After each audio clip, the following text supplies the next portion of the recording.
My son laughed at me during dinner. 24 hours later, his luxury plans fell apart.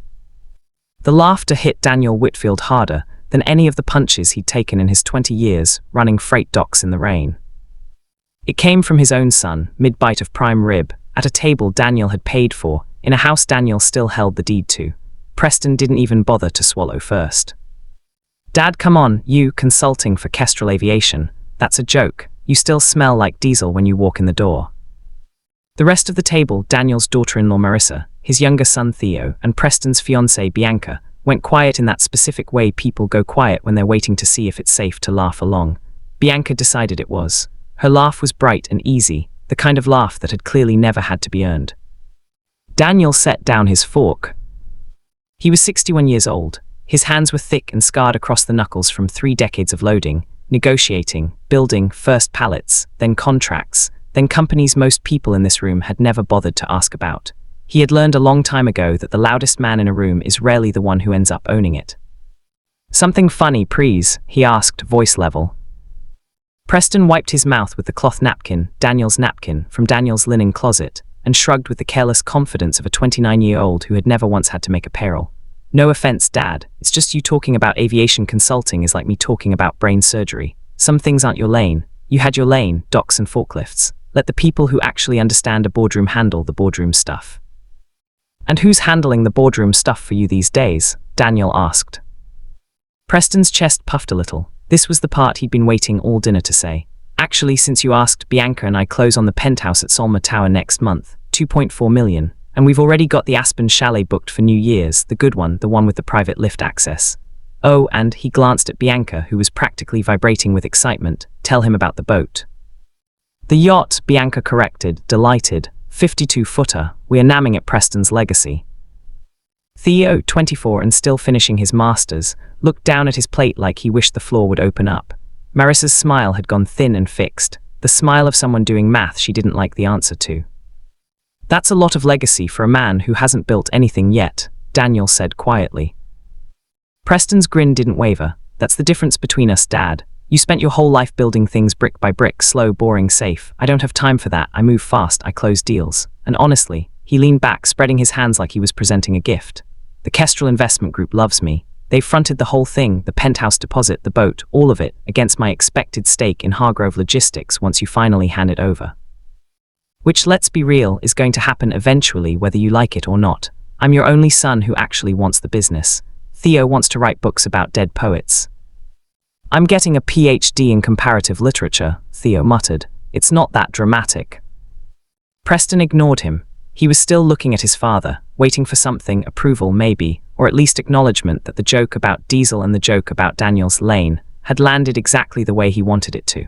A little cruelty, dressed up as teasing, aimed at putting his father back in the place Preston had decided he belonged. Daniel had built Hargrove Logistics from 4 trucks and a busted-up warehouse into a $112 million regional freight and aviation support company over 31 years. He had done it while raising 2 sons mostly alone after Preston and Theo's mother passed when Theo was 6. He had done it by being underestimated in every room he ever walked into, by men who wore better suits and knew less than he did. He was used to being laughed at by strangers. He had never once expected it from his own child, at his own table, over a meal he'd cooked himself because he liked to cook on Sundays. He didn't raise his voice. He never did. That had always been part of the problem, he realized now, looking at his son's easy, entitled smile. He'd let quiet be mistaken for weak, for so long in so many rooms that his own boy had absorbed the lesson too. "Congratulations on the boat," Daniel said, and stood up to clear his plate. Preston didn't think about the dinner again that night. Why would he? To him, it had gone exactly the way these dinners always went. His father sitting there absorbing the truth about how the world actually worked now, a world of leverage and velocity and personal brand, a world his father had never understood and never would. What Preston did not know, what none of them at that table knew, because Daniel had never once in 31 years found it useful to advertise the full shape of what he'd built, was this. Daniel Whitfield was not merely the founder and majority owner of Hargrove Logistics. 11 years ago, quietly, through a holding entity that bore his late wife's maiden name, Daniel had acquired a 41% stake in a mid-sized private investment fund called Kestrel Capital Partners.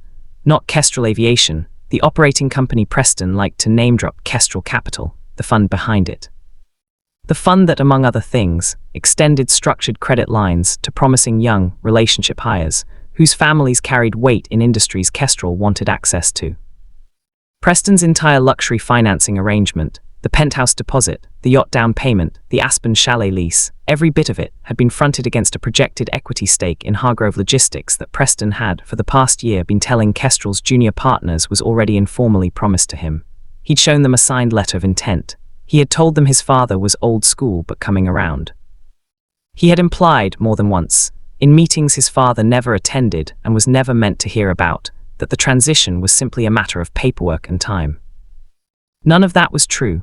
Daniel had made no such promise. Daniel, in fact, had spent the last 2 years quietly restructuring his succession plan to root control of Hargrove Logistics into a trust that would only vest voting authority in whichever child demonstrated, in Daniel's own words to his estate attorney, the character to run it, not just the appetite to spend what it's worth. Daniel found out about the letter of intent 9 days before that dinner, from Marion Cho, his oldest and most trusted attorney, who had, in the ordinary course of due diligence on an unrelated Kestrel deal, come across Preston's file. Daniel had said nothing. He wanted to see first whether his son would say anything to him, whether Preston, given the chance at his own father's table, would come clean or lean into the lie. Preston had leaned in. He had laughed. At 7:14 the next morning, Daniel called Marion. "I want the full picture," he said. "Every dollar Kestrel has extended against my name or my company's name. Every representation Preston made to secure it. I want it by end of day." By 11 a.m. he had it. The number was worse than he expected. Preston had leveraged, directly or through implication, nearly $3.8 million in advances and credit lines, the penthouse deposit, 6 months of yacht financing already drawn down for a boat that hadn't even been delivered, a private aviation membership, and a bridge facility against Bianca's upcoming wedding costs, all of it collateralized in Kestrel's internal paperwork against Preston's anticipated 30% equity position in Hargrove Logistics Group.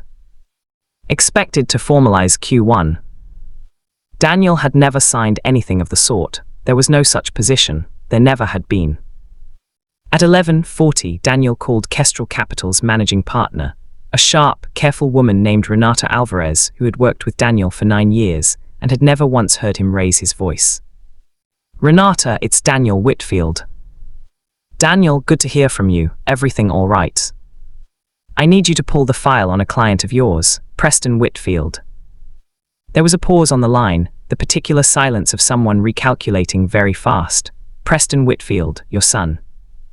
"My son, I understand he's represented to your team that he holds, or will shortly hold, a 30% equity stake in Hargrove Logistics." Another pause longer. Yes, that's documented in his file as the basis for the credit facilities we extended. Daniel, I need to ask directly, is that not accurate?" "It's not accurate. It's not accurate today. It wasn't accurate when he told you, and depending on how the next year goes, it may never be accurate. I have never signed a letter of intent transferring equity to Preston.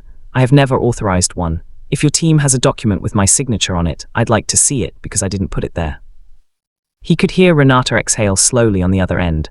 "There's a letter in the file. I'll need to review the signature myself, but Daniel, if this is what I think it is, we have a serious problem, and so does your son." "I'd imagine so," Daniel said. "I'm not calling to bail him out, Renata.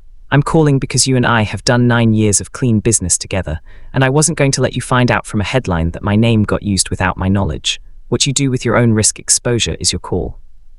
But I want to be unambiguously on record today in writing. I have made no equity commitment to Preston Whitfield, verbal or written, and any documents suggesting otherwise did not come from me." By 1 p.m., Kestrel's compliance team had frozen every open credit line tied to Preston's file, pending an internal signature verification review. By 2:30, the Penthouse Developers Finance Office, which had already been notified as a courtesy, given Kestrel's exposure, placed the Solma Tower unit back on active market status, citing an unfulfilled deposit contingency. By 4 p.m., the yacht broker, who had only released the vessel from the marina on the strength of a financing letter now under review, initiated a repossession hold. Preston found out about all three, back-to-back, at 4:52 that afternoon, standing in the marble lobby of Solma Tower with Bianca on his arm, there to walk through finishes for a unit that, as of 2 hours earlier, was no longer his. He called his father at 9:03 that night. Daniel let it ring twice before answering, not out of cruelty, but because he wanted a moment to be sure of his own voice before he used it. "Dad, what did you do?" It wasn't a question. It came out flat and furious, the voice of a man discovering, all at once, that the floor he'd been standing on his whole adult life had never actually been load-bearing. "I made one phone call," Daniel said, "to a woman I've done honest business with for 9 years, telling her the truth about a document with my signature forged on it. That's all I did, Preston. Everything after that was consequence, not punishment. There's a difference, and it might be worth your time to learn it. You could have talked to me. You could have, Dad, this is my life. Bianca's humiliated. The wedding vendors are calling.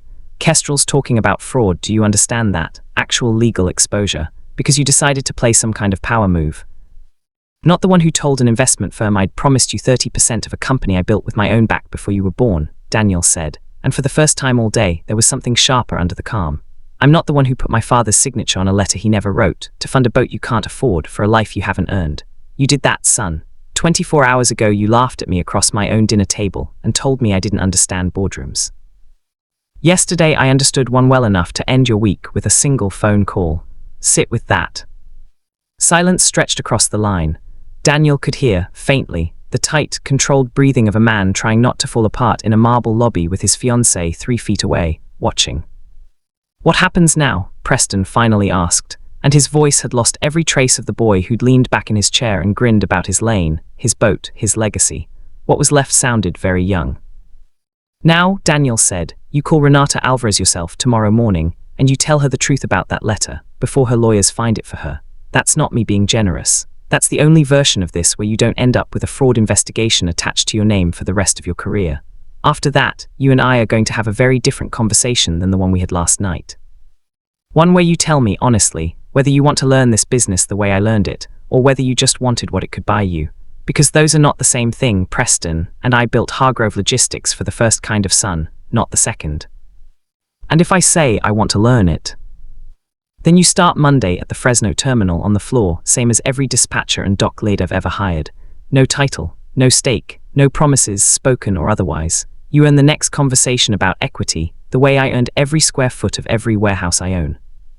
If that's beneath you," Daniel let the sentence sit a moment, unfinished, the way he used to let silence do the negotiating for him back when he was 30 and broke and nobody in the room believed a word he said until the numbers proved him right. "Then I understand. But you'll do it without my name backing your credit, and without my table to laugh at me from." There was a long quiet on the line. Somewhere behind Preston, Daniel could hear Bianca's voice, tight and low, asking what was happening, and Preston's muffled, unsteady answer.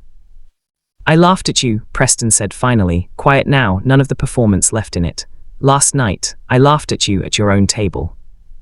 "You did?" "I'm sorry, Dad." "I know," Daniel said. "I'm not asking you to fix it tonight. I'm asking you to show up Monday, 6 a.m., Fresno Terminal, and find out whether sorry is a word you mean or a word you say to make an awkward phone call end faster. That part's up to you." He hung up before his voice could betray anything more than he intended it to.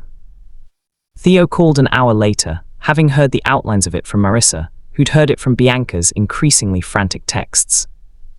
"Is it true?" Theo asked. "You actually pulled the rug out from under him?" "I told the truth to someone I've done honest business with for 9 years, Daniel said again, because it was, in fact, the only accurate description of what he'd done. "Your brother built the rest of that rug himself, out of a lie with my name stitched into it. I didn't pull anything. I just stopped letting it hold weight it was never built to carry." Theo was quiet for a moment. "He's going to hate you for a while." "Maybe," Daniel said. "Or maybe in about a year he's going to be a dispatcher who actually knows how a freight terminal runs at 5 in the morning, instead of a man who thought a yacht named after himself was the same thing as a legacy. I can live with him hatting me for a while, Theo. I couldn't live with him inheriting something he never learned how to hold." "You could have just told him no at dinner, before all this." "I did tell him no at dinner," Daniel said. He laughed. He looked out at the dark kitchen, the same table where 24 hours earlier, his son had wiped his mouth with Daniel's napkin and called him a joke, sure of his own weightlessness, sure the ground beneath him would hold no matter how carelessly he stood on it. Legacy wasn't a name on the back of a boat. Daniel had learned that the hard way, on the docks in the rain, one contract at a time, and it seemed his son was about to learn it the same way, the only way it had ever actually stuck for anyone. "Get some sleep, Theo," Daniel said. "Tomorrow's going to be a long day for your brother, and a longer one for whoever he decides to become because of it. He hung up, rinsed his coffee cup, and turned off the kitchen light, the same quiet, unshaken way he'd ended every hard day of the last 31 years, long before anyone in that family understood exactly what that quiet had built.